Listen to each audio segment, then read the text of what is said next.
So, I think yung nilagay ko dito is is good for alam niyo yung mga newbies, ganyan. So, yung ilalagay niyo sa resume, first of all, contact information ninyo. So, i-show ko din yung sample na resume ko ha, na ginawa ko din sa Canva. Tapos, sa contact information, meron kayong full name, email, phone number, at location ninyo, city and country lang. So, I'm from Lapu-Lapu, City, Cebu, Philippines, ganyan. LinkedIn, optional naman siya. So, ang LinkedIn guys, familiar na ba kayo dito? Social media din siya pero more on professionals yung nandun. So, pwede nyo siyang gamitin talaga to find clients. Next naman is a professional summary, 2 to 3 sentences lang, short intro about who you are, your skills, and what you can offer. So, example, detail-oriented and tech-savvy virtual assistant, skilled in email management, scheduling, and research, passionate about helping business owners save time and stay organized. Next naman is sa skills. So, mag-focus ka sa transferable skills, even from your past jobs or sa school.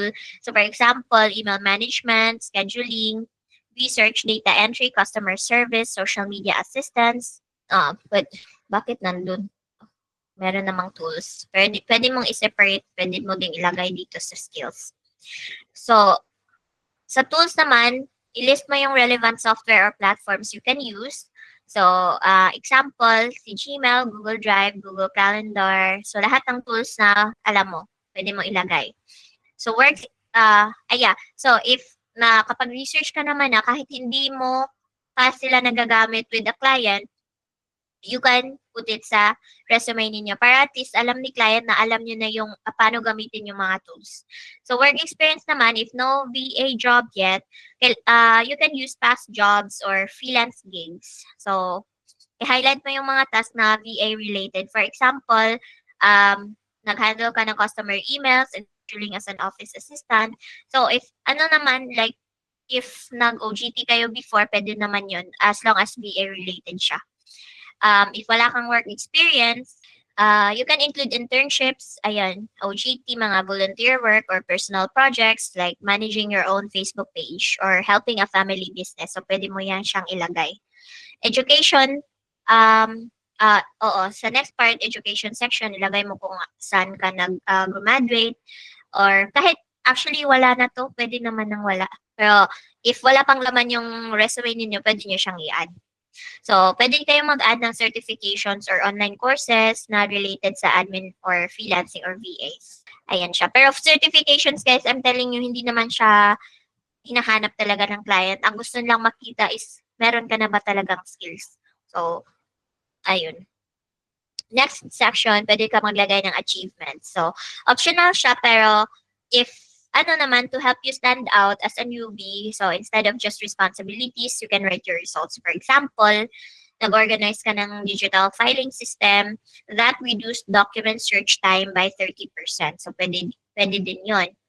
Ilagay niyo yung mga achievements dito na related sa pagiging VA. So, portfolio link naman, ayun, if nakagawa na kayo ng portfolio, pwede kayong maglagay ng portfolio link dito sa inyong resume.